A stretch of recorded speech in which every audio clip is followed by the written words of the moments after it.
Thanks everybody for joining us today. We're excited to have you. I learned recently that this is the last event we're going to hold in this space before OTC Markets moves down to the financial district at the end of the month.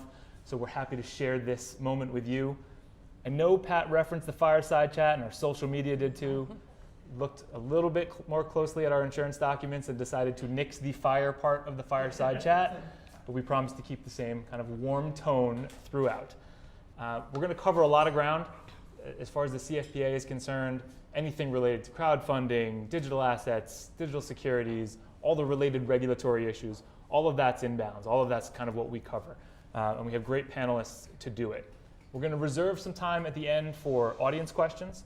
So if anything the panel says sparks an interest, sparks a question, just try to make note of it, keep it in the back of your mind, and towards the end we'll give everybody an opportunity to chime in and pick the brains of our panelists. I will introduce them now.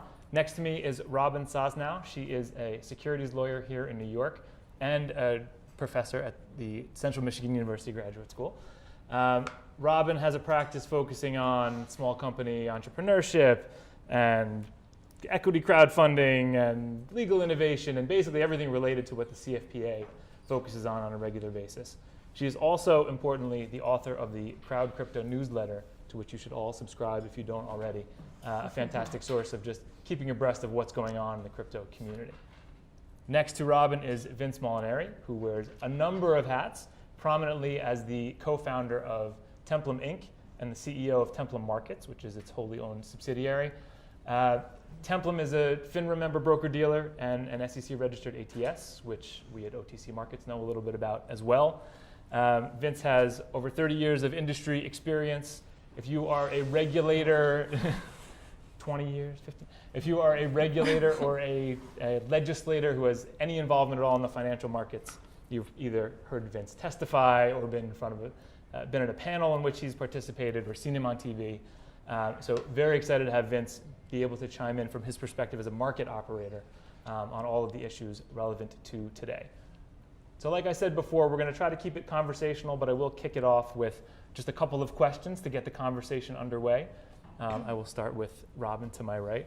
So as a practitioner, what are you hearing from the companies that come to you? Do they understand the difference between the different forms of crowdfunding, between digital securities, and then what kind of advice are you giving them to sort of set them on the right path? Sure. So in our practice, which we've been running now for about 5 years, we work with really early stage companies, brand new startups who are just coming in and getting off the ground, to companies that are Series A, Series B level. And in those conversations, we get a mixture of interest. Crowdfunding is definitely on the table. When it's not, we'll put it on the table and introduce our clients to that subject matter, and often there's a bite. But also we're getting kind of an equal amount of inquiry in the new digitized securities space. Those tend to be a little bit more mature companies that are looking to conduct their Series A in tokenized format. And then of course, through, I'm also, it was a great intro, but I'm also a joint venture partner in another law firm called Digital Securities Law Group. And through that firm, we work on both tokenized fund projects as well as private company projects. So there's interest across the board. Even just today before I came here, a prospective client called and they said, we're looking to do a seed round, but he really wanted to focus on what his seed round meant for his future Series A round. And we brought up tokenization, and surprisingly, he's a blockchain company that's not looking at tokenization. So interest comes from surprising places, right, and disinterest comes from surprising places too. No, that's, I guess, to be expected, right? Yeah. Companies just sort of want to understand how they can raise capital, and the universe is theirs after you explain it to them. So Vince, a similar question for you, but really from the standpoint of the operator of a platform. By the time a company gets to you, what are they concerned about? How are they using Templum to sort of interact with investors and explore the market? Yeah, a couple of great things in there. And first of all, thanks for the very kind introduction. Hearing 30 years, you start to measure it in decades, but thank you. And of course, thanks to CfPA and OTC Markets for putting this all together. So really, really wonderful. So I think we're at an interesting intersection when we talk about digital assets, tokenization, security tokens, the world of private markets. For us, I think at Templum we try to demystify it a little bit, that it's not cryptocurrency, so we kind of start there, right? So very much not a revolution, as we'd like to say, an evolution of capital formation, secondary liquidity.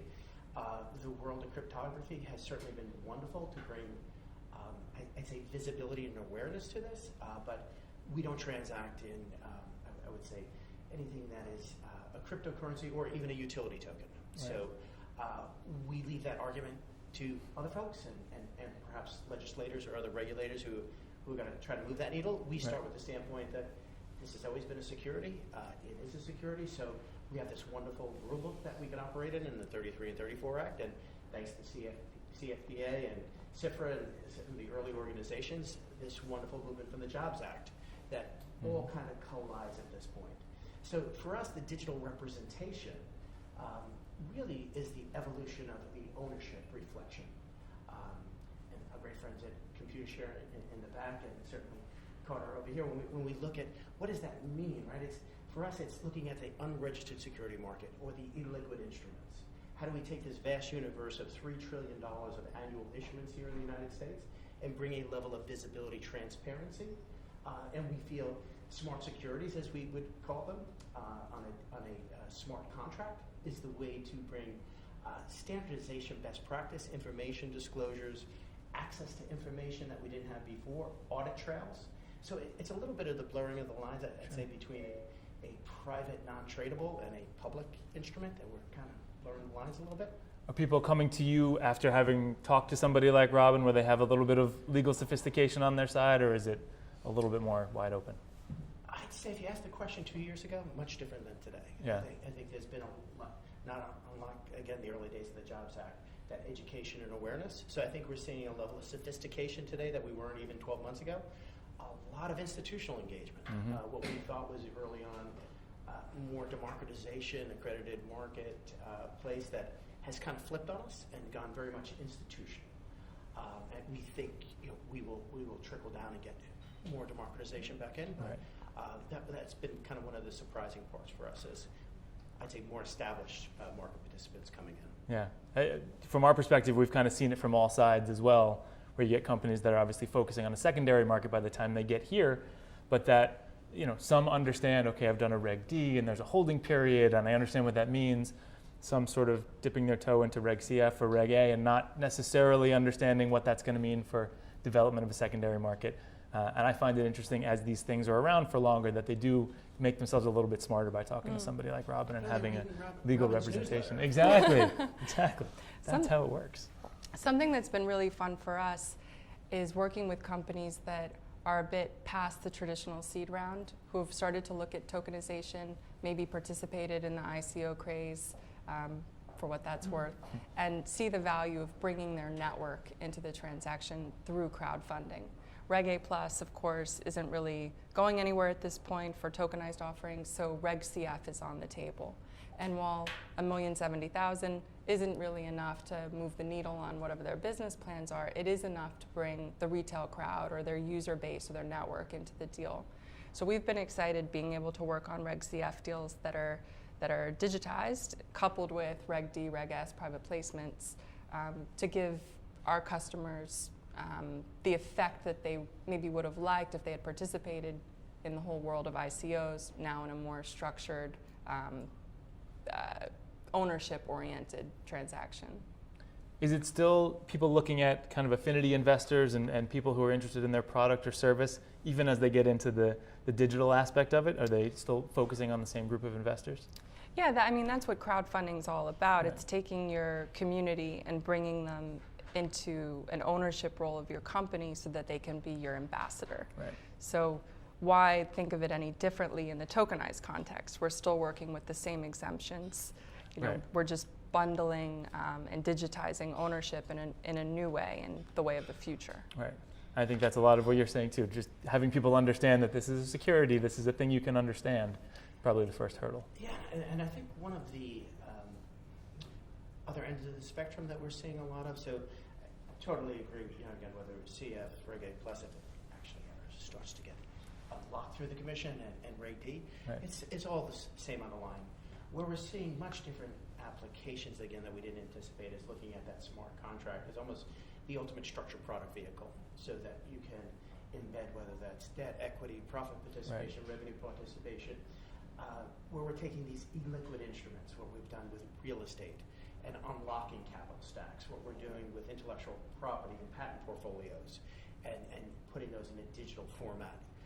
So we're seeing a lot of interest at that level of illiquid instruments, I'd say capturing that delta of that illiquid discount by having this mechanism.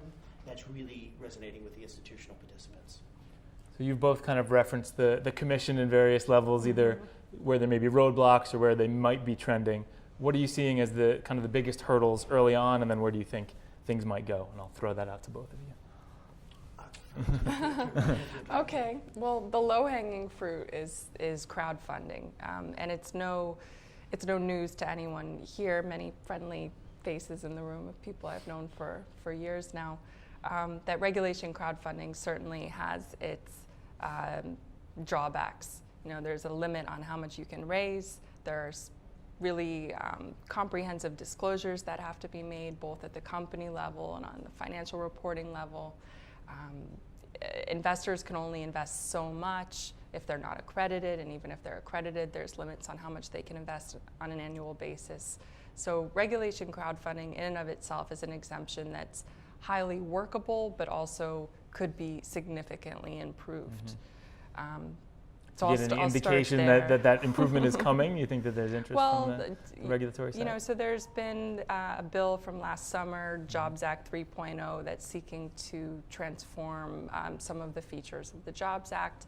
I think within that bill, the element that would be most transformative for Reg CF and also for Reg D is the transformation of the definition of the accredited investor to include people not just based on their economic situation, their income, or their net worth, but also based on their education, their membership with FINRA, and other standards.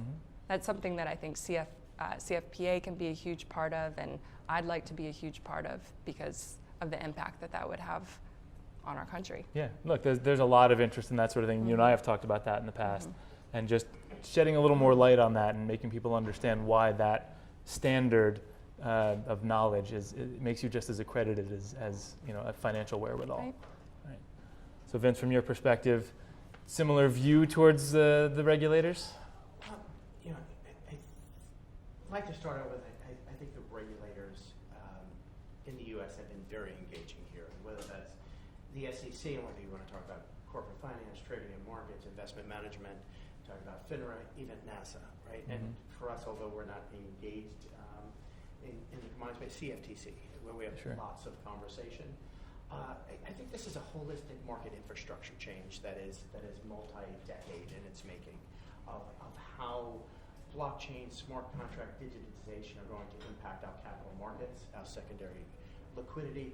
I think what we were advocating early on in 2016 and 2017 during the ICO craze, we were a bit outliers and petitioning the commission and spending lots of time on the Hill, that these are indeed securities, even though lots of people for a whole bunch of reasons would like to have thought they weren't, and finding out a bit the hard way that they are. So I think by embracing the regulation first and holistically creating solutions that solve for market problems as well as help the regulator in the process by going back to those core tenets of access to capital, differentiating product, job creation, economic prosperity, while having investor protection in the process.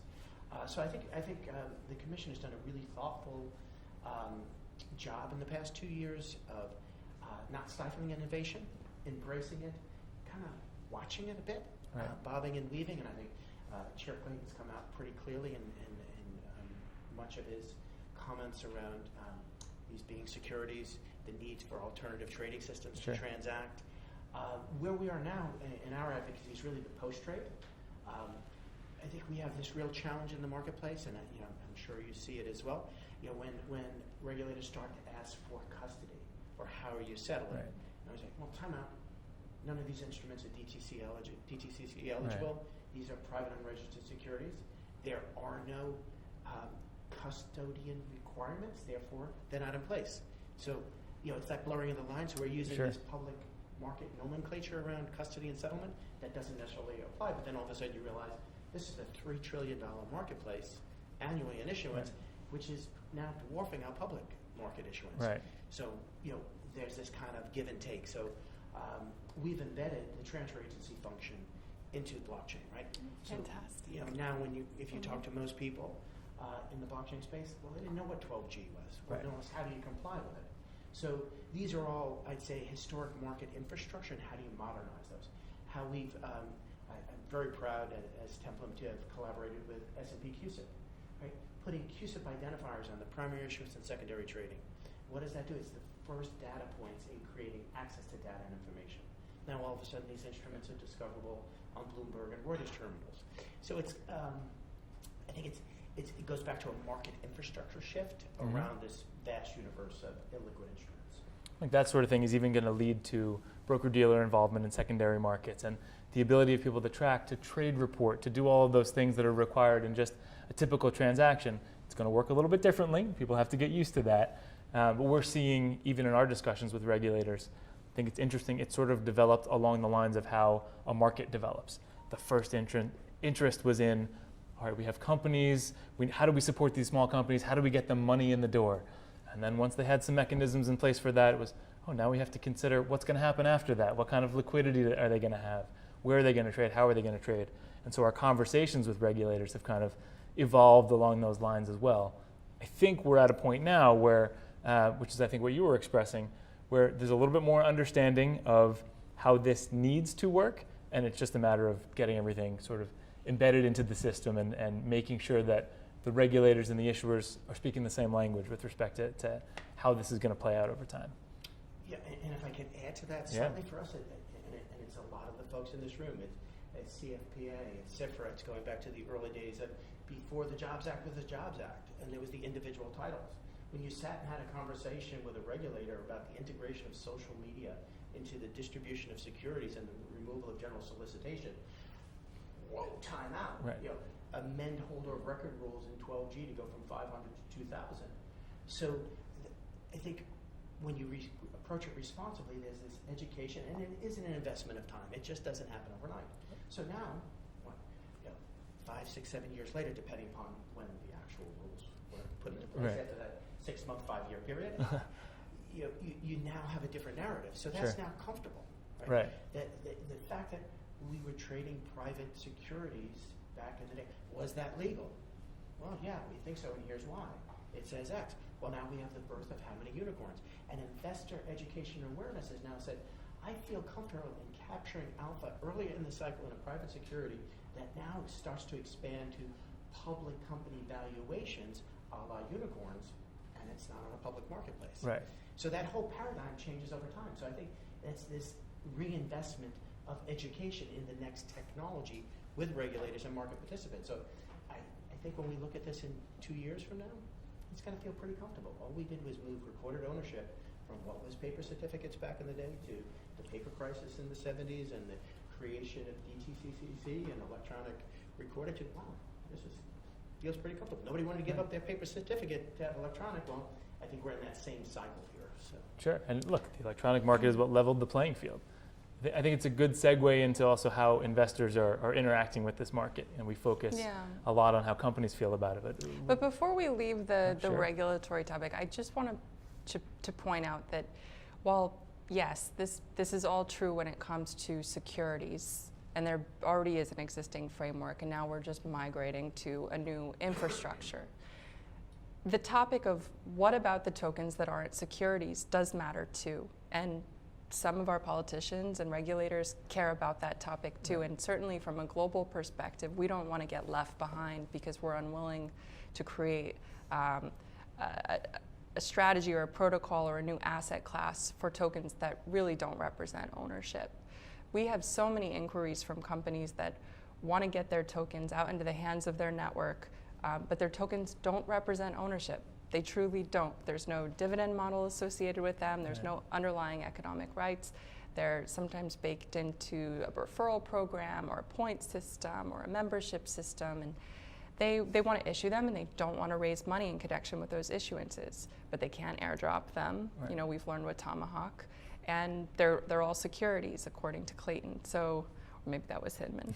So, you know, what's the pathway forward there? And as counsel, I don't like having to present so much ambiguity and risk Right. to clients. You know, we want to help them with compliant airdrops, but we don't want them to resultingly have tokens that are now securities that are subject to the securities laws forevermore.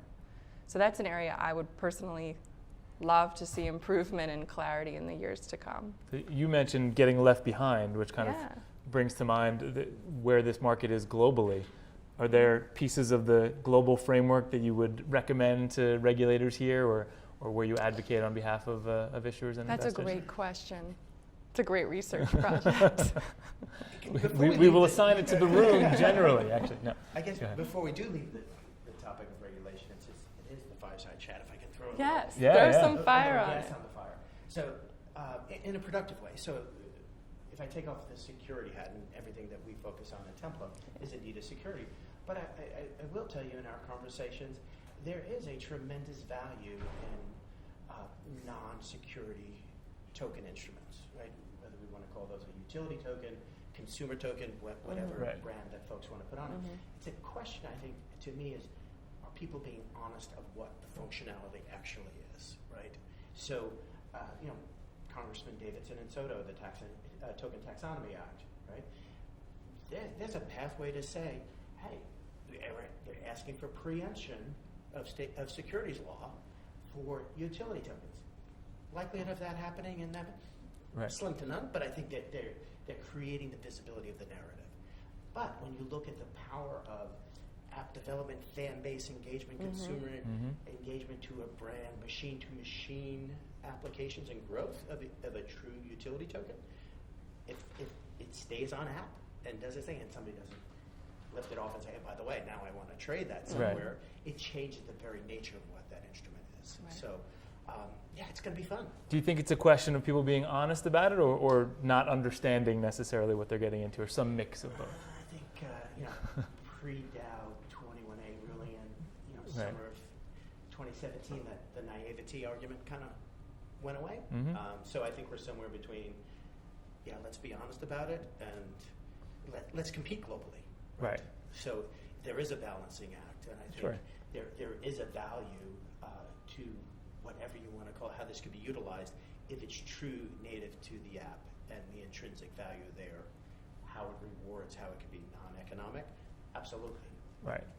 And now there's enough sophisticated advice available for people that I think you're right. The I didn't understand what I was doing argument sort of falls by the wayside.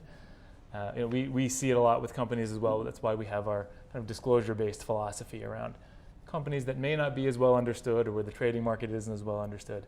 Give them an opportunity to put everything out there that needs to be out there in one space so everybody can see what's happening. It gives regulators that opportunity, and investors. It gives their competitors a little bit of an opportunity to learn from what they're doing. But it sort of sets a guideline that everybody has to follow, and then you can't say, oh, I didn't know. It's what really... we don't want is regulation by enforcement, right? Right, So exactly. The more clear lines of delineation and engagement that we can have, the better. Sure. Even focusing back on crowdfunding for a second, the way we sort of engaged with the SEC and even with Congress around Reg A was exactly to that point, was, okay, what you want to do is draw out as much information as possible from these issuers. This is a great opportunity to get them to file something with the SEC, to get investors. They're going to have access to all this information, and then an immediate public trading market. So now's the time to build in the disclosure regime that you want, to work with the states, to your point, take advantage of all the resources that are available. You know, I'm going to bring it back to secondary markets. Well, I can't not bring it back to secondary markets. So even going back to where I was headed earlier, with respect to the investor community, where I think there probably is more understanding, maybe outside of the affinity investor for a particular issuer. Are they facing the same questions and issues? Are they coming to you and saying, how do I get a foot in the door? How do I get involved in a particular type of company? Well, to be totally honest, I work primarily with issuers. So I deal with investors to the extent that my clients' investors have questions. I'll flip the question then even. Okay. So when you're dealing with a company, Are they concerned about what the liquidity is going to look like? Do they feel like Certainly. that impacts their ability to fundraise, and are they focused on that, or is it really much more about Absolutely. getting things in the door? Okay. You know, absolutely. I mean, liquidity has been a major component of these early adopters' attitude towards and willingness to pay for tokenization Right. services. Right? We're at the very beginning of this digital journey, and it's expensive to play in the space right now, Right. which is something that will and should, you know, decrease over time. So for these early entrants that we're working with, they want to know what's the pathway to liquidity. And I always ask at the beginning, is that your only objective? Like, why are we tokenizing, right? Because this would be a lot less expensive exercise and potentially would avail you to a larger institutional crowd if you didn't. Right. But with that in mind, for companies that really understand the attributes and benefits of the space and are committed to pursuing it, you know, transferability and resale is a major part of the conversation. Having relationships with secondary trading platforms is absolutely essential. Working with issuance platforms that are plugged into those secondary trading platforms is also essential. So, yeah, I think that makes a lot of sense. And Vince, you referenced even institutional investors. I know Templum does a lot of education in terms of getting people to understand. Are you finding that people know what they're in for when they come to you?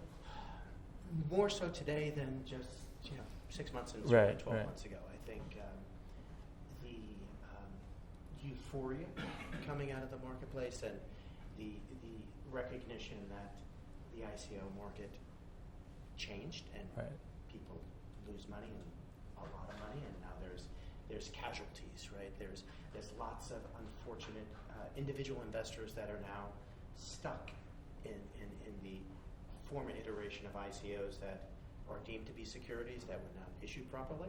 Therefore, they can't trade on an alternative trading system, Right. and they are being delisted from a loosely defined crypto exchange because they can't trade something that's deemed to be a security. Right. So that pain point is really terrible right now because there is literally hundreds of thousands of investors that are stuck. I'd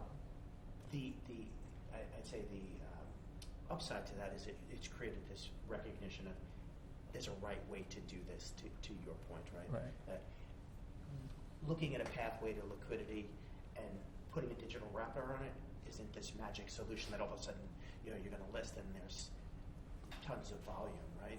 Right. But there is a great benefit in having a defined pathway to liquidity at a certain point in time pursuant to resale provisions. Right. That I think is very helpful to the issuer in aggregating capital and being able to define that. Sure. I mean, we call it the slow PO, but it goes by many names, right? If you're going to do a restricted offering, okay, understand what that means and understand that you're going to have that capital to play with, but that over time you're going to have you're going to have investors that have the ability to transact on a public market that can, interact with broker dealers, that can hold it in their brokerage account. I think those are steps along the pathway there. Certainly with the kind of more traditional securities that we'll see, that's where it's evolved to. And I think to your point about these really being securities just that operate in a little bit more of an efficient manner, that's where this has to head. So how can, because I see Pat still here, how can organizations like the CfPA provide the most benefit as we're kind of along this continuum that we've been discussing? Well, certainly events like these are hopefully useful to the viewers from home and the people in the crowd. Connecting with the members of the organization, we're a friendly bunch and available for questions, not just on days like today, but generally. I think making use of the resources and the people that the organization is connected to is absolutely essential. There's a full dashboard online where you can find those people and get their contact information and connect with them. Yeah, I think to Robin's point, for most of us around this stuff, there's a passion, and it's not just a job, right? So there's this willingness to help, to educate, to have conversations, and really to build momentum, right? The strength of CfPA and what was created through the Jobs Act was really this galvanizing of individual people who are advocating, saying, okay, it's time to have a bit of a halo effect. And the strength of that became very powerful and still is today. Sure. Robin foreshadowed this earlier, but I think the CfPA, I know the CfPA is going to get involved in a little more direct advocacy through letter writing campaigns, through interacting with regulators as an industry association. And so for all of you, to the extent, again, any of these issues sort of resonate or you have different answers to the questions of what would be most impactful, how can we best sort of define the path that regulators need to follow, I think that's really useful feedback for us as a panel, for the CfPA generally, so we can work that into the advocacy efforts that the organization is putting forward. I'm going to hold off on kind of closing comments from Robin and Vince and just see if there are any questions or thoughts from the crowd. Like it, hands up immediately. Yeah, go ahead in the back. Yeah, Robin, you made a comment that for Reg A plus tokenization wasn't really going anywhere. Can you elaborate on that? Well, what I was getting at is that there hasn't been a single tokenized Reg A plus qualified to date, despite that there have been many, many filed. I mean, as far as I know, that was the status as of last week at least. So from my perspective, when people call me and they say, we want to do Reg A plus, we're willing to, we're in it for the long haul, I'm like, how long of a haul are you in it for? Because we're looking at 1.5 years right now for the initial people who I know who filed last year or in 2017. And what are the comments that they're getting that is holding this up? Hundreds of them. That's what I'm hearing. And we're not active in the Reg A plus space organizationally for that reason, but I think when we talk about advocacy, that is a pain point that needs to be solved within the commission. Right? Great benefit of the Jobs Act was Reg A plus. So I think if we're talking about globalization, we're talking about continuing to move the U.S. front forward. If you move away from ICOs and you're trying to do it right and you want to engage that retail environment, man, oh man, does Reg A plus look beautiful to be able to do this with. And the moment you put anything remotely digital in orientation onto that Reg A plus, you better get in the line of a long queue and lots of comments and be prepared to spend and kind of wait it out, which is really unfortunate. Sure, go ahead. If I buy a stock, I will have a quarterly report, right? But if I buy all this crypto, how I know this owner, 26 years old, may just have raised so much money and jump on the jet plane and have a good time? Because there's no disclosure and no accountability. So You sound like an advocate for the OTC markets disclosure-based philosophy of putting information out there. And look, those are some of the conversations that we're having with folks that are more involved in the initial issuance process. Is, just like we do with securities now, where we can categorize them into OTCQX or OTCQB, and you see that disclosure and it's consolidated in one place. Is that a path? Is that a useful tool for potential investors? It sounds like it is, certainly in your case. Venture capitalists, they can have a meeting with the company because there's only a small number of investors nowadays, right? If you have crypto, there's so many investors about these tokens, and they need to have disclosure too. All right. Yeah, and the issue that comes up, I mean, this is a little bit off topic, but it's come to my attention many times now where someone who I'm doing business with also invested in ICOs and lost a whole lot of money, and they say, what are how can I get my money back? Super simple. How can they get their money back? And there's really two pathways for litigation to be ensued. One is to make a securities-based claim that it was a security and the money was, misspent, or they didn't provide ample disclosures, or it wasn't conducted in compliance with the securities laws, and therefore they should be able to get their money back and give those tokens back. And the other framework for a cause of action is based on fraud. So Scott Anderson's here. He'd be a great help on this kind of thing if you know anyone interested in it.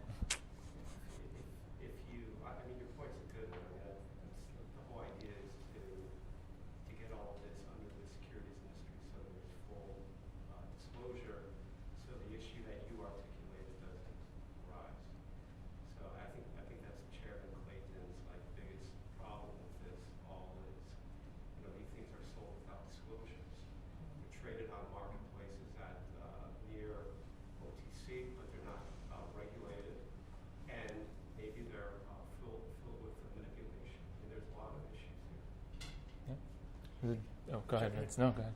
And I can't help myself, so and this one kind of gets me troublesome time.